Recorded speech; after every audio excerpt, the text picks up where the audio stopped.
hacia un buen autoconcepto.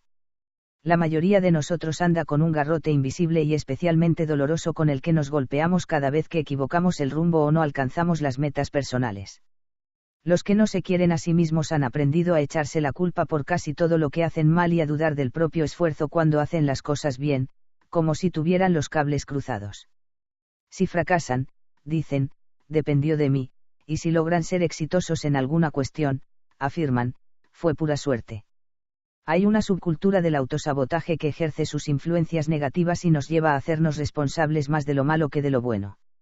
No hay que ser tan duro con uno mismo. El autoconcepto se refiere a lo que piensas de ti, al concepto que tienes de tu persona, así como podrías tenerlo de alguien más, y, como es lógico, tal concepción se verá reflejada en la manera en que te tratas a ti mismo, qué te dices, qué te exiges y cómo lo haces. Puedes autorreforzarte y mimarte o insultarte y no ver nada bueno en tu comportamiento, o también puedes ponerte metas inalcanzables y lacerarte luego por no alcanzarlas, como lo hace mucha gente, así parezca lo más irracional del mundo. Somos víctimas de nuestras propias decisiones, cada quien elige amarse a sí mismo o no, aunque no siempre somos conscientes del daño que nos hacemos. Además de sobrevivir al medio y a la lucha diaria, también hay que aprender a sobrevivir a uno mismo. El enemigo no siempre está fuera. La mala autocrítica. La autocrítica es conveniente y productiva si se hace con cuidado y con el objetivo de aprender y crecer. A corto plazo puede servir para generar nuevas conductas y enmendar los errores, pero si se utiliza indiscriminada y cruelmente, genera estrés y afecta de manera negativa el autoconcepto. Si la usas inadecuadamente, terminarás pensando mal de ti mismo, hagas lo que hagas. He conocido gente que no se cae bien a sí misma, no se acepta y se rechaza de manera visceral. Me gustaría ser más alto, más linda o lindo, más inteligente, más sensual, más eficiente, y la lista puede ser interminable. Se comparan todo el tiempo con quienes son mejores o los superan en algún sentido. Los escucharás decir con frecuencia, no me aguanto a mí mismo, o soy un desastre. La expresión, más vale solo que mal acompañado la reemplazan por, más vale mal acompañado que solo. Cuando le sugerí a una jovencita que se observara a sí misma para conocerse mejor, entró en pánico, sola conmigo misma, pero si no me aguanto un minuto, soy la persona más aburrida y poco interesante del planeta. La sugerencia de acercarse a la soledad le producía verdadero terror porque no quería saber nada de estar cara a cara con su propio ser.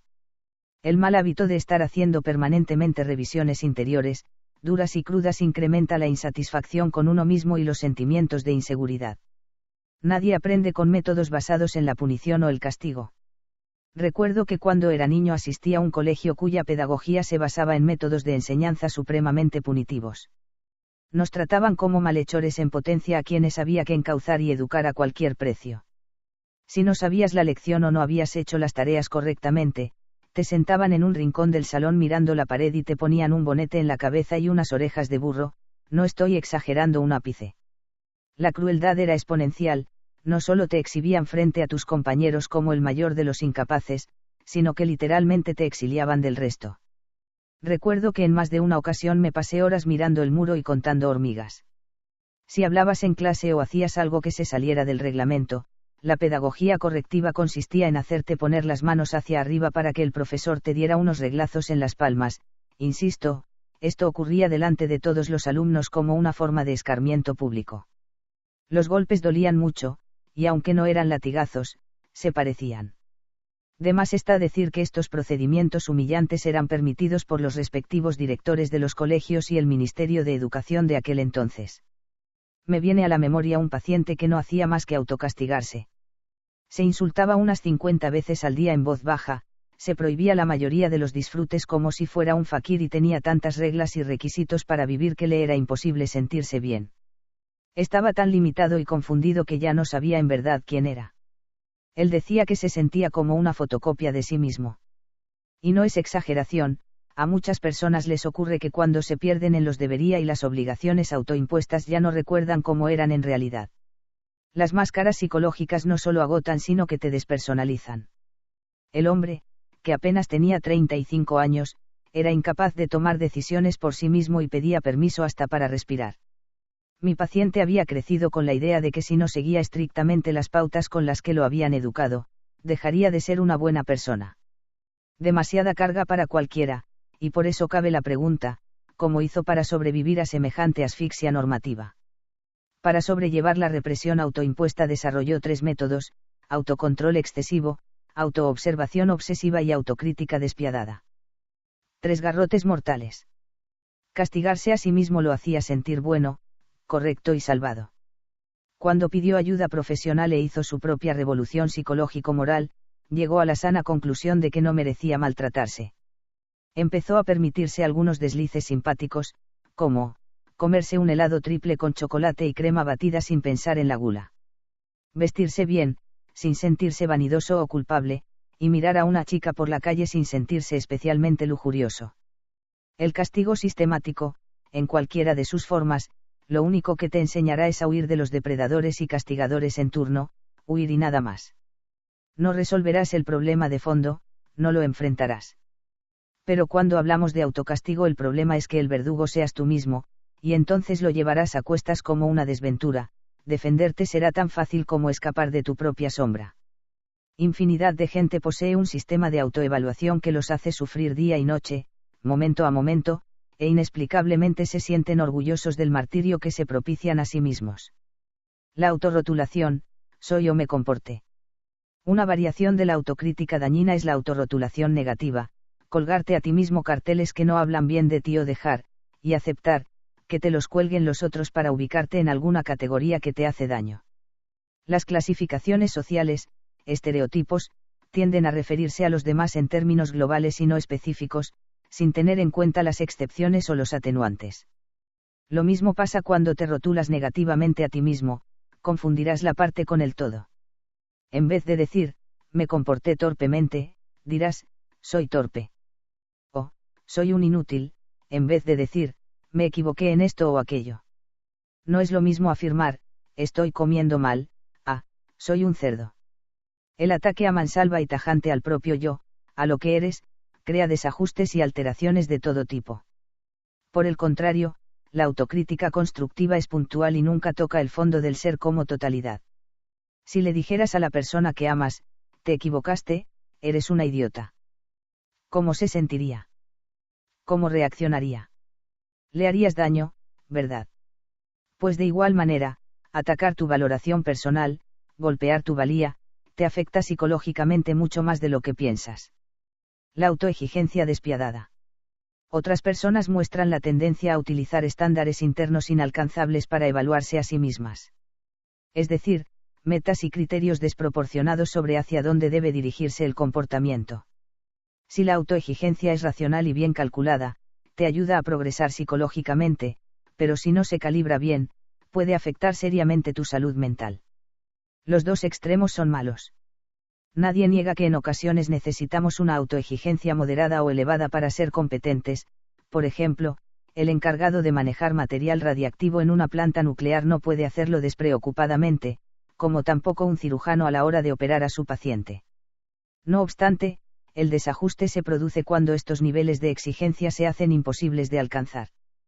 Por ejemplo, la idea de que debo destacar en casi todo lo que hago, la de que debo ser el mejor a toda costa y que no debo equivocarme, son imperativos que llegan a convertirse en un verdadero martirio. Si ubicas la felicidad o la autorrealización exclusivamente en la obtención de resultados, muy pronto descubrirás la paradoja de que para sentirte bien deberás sentirte mal. El bienestar dependerá de tantas cosas ajenas a tu persona que te será imposible hacerte cargo de tus logros personales. La escritora Margaret Leigh Rumbeck dijo alguna vez, la felicidad no es una estación a la cual hay que llegar, sino una manera de viajar. Esa es la salud mental, viajar bien. Aquellos que se obsesionan con el éxito y lo convierten en un valor, y además manejan esquemas rígidos de ejecución, viajan mal aunque quieran aparentar lo contrario. Quizá la felicidad no esté en ser el mejor vendedor, la mejor mamá, el mejor hijo o descollar en cualquier cosa, sino simplemente en intentarlo de manera honesta y tranquila, y disfrutarlo mientras se lleva a cabo. Quedarte con el paisaje, mientras vas hacia donde quieras ir. Nunca has hecho un viaje con alguien que pregunta todo el tiempo cuánto falta para llegar, mientras ignora las cosas más bellas que pasan a su lado. La concentración en el proceso es determinante para obtener un buen producto. Esta aparente contradicción, la de despreocuparse del resultado para alcanzarlo, no es tal, y queda bien escenificada en la enseñanza zen sobre el arco y la flecha. Si el arquero se concentra en sus movimientos, en la respiración, en el equilibrio, sin estar pendiente de acertar, dará en el blanco con solo apuntar. Pero si dar en el centro y obtener el máximo puntaje se convierte en una cuestión determinante, obsesiva, la ansiedad bloqueará la fluidez de sus acciones y lo hará fracasar en el intento. Si posees criterios estrictos para autoevaluarte, siempre tendrás la sensación de insuficiencia, de no dar en el blanco. Tu organismo comenzará a segregar más adrenalina de lo normal y la tensión mental y física interferirá con el buen rendimiento para alcanzar las metas, entrarás al círculo vicioso de los que aspiran cada día más y tienen cada día menos. Las metas imposibles harán que tu conducta nunca llegue al nivel deseado, pese a tus esfuerzos, y al sentirte incapaz, tu autoevaluación será cada vez más negativa y mayor también el estrés, lo que te alejará cada vez más de tus objetivos. Habrá mayor desatino. Las personas que quedan atrapadas en esta trampa se deprimen, pierden el control sobre su propia conducta e indefectiblemente se equivocan. Precisamente querían evitar. La premisa es que, cuanto más hagas del ganar un valor, paradójicamente, más destinado estarás a perder. Todo o nada. Los exigentes utilizan un estilo dicotómico en su manera de usar la información. Para ellos, la vida es en blanco y negro, sin tener en cuenta los matices, soy exitoso o irás, soy capaz o incapaz, soy inteligente o bruto. Esta forma de pensar es errónea, porque no hay nada absoluto ni extremo. Si vemos el mundo de esta forma dejaremos de vivir los grises y los puntos. Cuando aplicas este estilo binario a la existencia, tu vocabulario se reduce a palabras como, nunca, siempre, todo y nada. Chocarás con una realidad muy distinta de lo que imaginas. La incapacidad de considerar caminos intermedios y el miedo a perder o a no alcanzar tus objetivos hará que esas aproximaciones a las metas personales. Para las personas que se mueven por el todo o nada, los acercamientos no se ven ni se sienten, o simplemente pasan inadvertidos. Dirán, estoy o no estoy en la meta, verán el árbol, pero no el bosque. Cambio y revisión. Cambiar no es tarea fácil. No solo porque implica esfuerzo personal, sino por los costos sociales. Si alguien, valientemente, toma la difícil decisión de viajar bien y salir de los patrones preestablecidos, la presión social será inexorable, en especial si las metas del individuo no coinciden con los valores del grupo de referencia. Por ejemplo, en determinadas culturas, aquellos objetivos vocacionales que se distancian de la producción económica son vistos como sinónimos de vagancia o idealismo. Una señora decía en una consulta, quiero que evalúe a mi hijo. Algo raro le está pasando, quiere estudiar música en vez de ingeniería.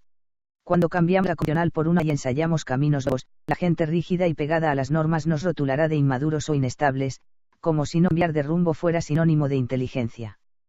Una rápida mirada a las personas que han desempeñado un papel importante en la historia de la humanidad muestra que la existencia de cierta inestabilidad e insatisfacción con las condiciones de vida reinantes son condiciones imprescindibles para vivir intensamente.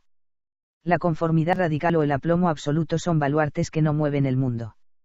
No temas revisar, cambiar o modificar tus metas, si ellas son fuente de sufrimiento. ¿De qué otro modo podrías acercarte a la felicidad?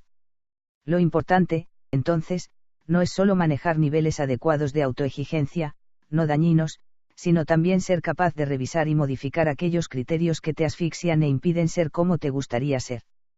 Para lograrlo no puedes ser demasiado estable o demasiado estructurado. Necesitas una pizca de no cordura o de locura motivacional, en el buen sentido. Las personas muy autocríticas y estrictas consigo mismas sufren mucho porque el mundo no se acopla a sus expectativas. Han puesto tantas condiciones y requisitos para transitar por la vida que se golpean contra las paredes de una normatividad irracional y los debería a cada paso. Otros, en cambio, recorren una verdadera autista cómoda y tranquila, flexible. Revisarse a uno mismo es, sin lugar a dudas, una virtud de los individuos emocional y racionalmente inteligentes. Las personas que no se aceptan una curiosa inversión en determinan la supervivencia emocional, son demasiado con ellas mismas a la hora de criticar su rendimiento y muy blanda cuando evalúan a otra gente. Por el contrario, según los datos disponibles, los sujetos muestran una buena autoestima, tratan de mantener un balance justo a la hora de autoevaluarse, no se destruyen ni destruyen a los demás. De ninguna manera estoy defendiendo el autoengaño sostenido. Simplemente pienso que a veces es muy útil para la salud mental hacer la vista gorda frente a pequeños e insignificantes errores o defectos personales. Al yo hay que mimarlo. El contrasentido es evidente, las personas muy estrictas consigo se colocan una camisa de fuerza para no desquiciarse, y el resultado suele ser el desajuste psicológico. Para salvar el autoconcepto. Veamos una guía que puede servirte para separar tu autoconcepto del autocastigo, la autocrítica y la hada. Trata de ser más flexible contigo mismo y con los demás. Intenta no utilizar un criterio dicotómico extremista para la realidad o atismo. Pienses en términos absolutos, porque no hay nada totalmente bueno o malo. Es mejor tener tolerancia a que las cosas se salgan a veces del carril y no enloquecer por ello. Yo sé que duele, pero el mundo no gira a tu alrededor ni todos tus deseos son órdenes para el universo. El cosmos es suizo. Aprende a soportar las discrepancias y a entender tu rigidez como un defecto, no como una virtud. Tener la última palabra o imponer tu punto de vista no deja de ser una bravuconada. Las cosas rígidas son menos meílables, no soportan demasiado la variabilidad del mundo que las contiene y se quiebran. Si eres normativo, perfeccionista e ignorante, no sabrás qué hacer con la vida, porque ella no es así. El resultado será que la gran mayoría de eventos cotidianos te producirán estrés, ya que no son como a ti te gustaría que fueran. Esta forma de estrés tiene un nombre: baja tolerancia a la frustración. Haz el esfuerzo y los matices. No te apresures a categorizar de manera terminante. Detente y piensa si realmente lo que dices es cierto. Revisa tu manera de señalar y señalarte, no seas táctico. Busca a tu alrededor cosas a las cuales ya tienes catalogadas y de cuestión del cartel que les colgaste. Busca evidencia en contra, descubre los medios y, cuando las reevalúes, evita utilizar las palabras siempre, nunca, todo o nada. Tal como decía un reconocido psicólogo, no es lo mismo decir, robó una vez que decir, es un ladrón. Las personas no solo son, piensan y soportan. Eso que busca tu rigidez, porque la incidencia de odio y malestar. Estos indicadores pueden servirte a manera de resumen. Trata de no ser perfecto. Desorganiza tus horarios, tus ritos, tus ruidos, tu manera de poner las cosas. Hazlo como un juego, a ver qué pasa. Convive con él en una semana y piérdele el miedo. Descubrirás que todo sigue igual y que tanto ímpetu controlador es pérdida de tiempo. No rotules ni te autorrotules. Intenta no, especialmente contigo mismo. Habla solo en términos de cotas cuando te refieras a alguien o yo. C. Con los matices. Piensa en las opciones y excepciones a la regla. La vida está compuesta de tonalidades blancas tan distinto de ti. Es indica que debas necesariamente cambiar de opinión. Simplemente escucha. Deja entrar la información y luego dice. Recuerda, si eres inflexible y rígido con dos personas, terminarás siéndolo contigo mismo. Ganarás la mínima falla, serás tu propio verbo. Revisa tus metas y las posibilidades reales para alcanzarlas. Por favor, no te coloques metas inalcanzables. Exige a ti mismo de acuerdo con tus posibilidades y capacidades. Si te descubres intentando subir algún monte Everest y te estás angustiando, tienes dos opciones racionales: cambiar de montaña o disfrutar del paseo. Cuando dejas una meta, también debes definir los esones. Intenta disfrutar, paladear, subir cada peldaño, como si cada uno fuera un gran objetivo de sí mismo, independiente de la máxima cima. No esperes hasta llegar para sacarle gusto al trajín o la lucha. Busca estaciones intermedias y pérdete un rato en ellas, en recovecos y los caminos que no conducen a Roma. Escribe tus metas, revisas, cuestiónalas y descarta aquellas que no sean vitales ni te llenen desde dentro. La vida es corta para que la desperdicies en incierto o impuesto por ideales que no te nacen del alma de fuera y ajenos a tu ser. Si tus metas alcanzables, vivirás frustrado y amargado. Nadie te soportará, ni tú mismo. No observes en ti solo lo malo. Si solo te concentras en tus errores, no verás tus logros. Si solo ves lo que te falta, no disfrutarás del momento aquí y ahora. Rabindranath Tagore decía, si de noche lloras por el sol, no ves las estrellas. Hay veces que el corazón sabe más o capta más información que nuestra ceñuda razón. No estés pendiente de tus fallas, con atención también a las cosas adecuadas, las que te son productivas, aunque no sean perfectas. El método que te propongo es de una manera más benévola y equilibrada. Cuando encuentres focalizando negativamente tus malas conductas o pensamiento de la exagerada, no te regodees en el sufrimiento. No pienses mal de ti. Sea benigno con tus acciones. Afortunadamente no eres perfecto ni eres tampoco tan horrible, aunque te empeñes en serlo. No te insultes ni te faltes al respeto. Lleva un registro sobre tus autoevaluaciones negativas, detecta cuáles son justas, moderadas y objetivas, y cuáles no, y si descubres que el léxico que usas para ti mismo es ofensivo, cámbialo y busca calificativos más constructivos y respetuosos respecto de tu persona. Reduce tus autoverbalizaciones, pensamientos sobre ti, la que realmente valga la pena y ejerce tu derecho a comprender.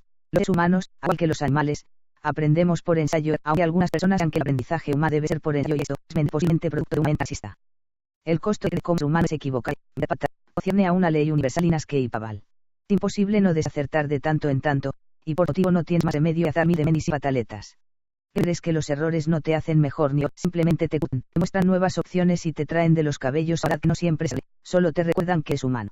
Cuando hablemos de pavoroso miedo a equivocarnos, por ahora, sobre el principio básico de la salud mental, si quiere la mercantil, sería lo ideal. Un autoamor estable es uno fluctuante que depende de factores externos, autoestima estable y regulada por uno mismo. La premisa, si me va mal, me odio, y si va bien, me quiero es injusto. ¿Harías lo mismo con un hijo o con una hija? No, ¿verdad?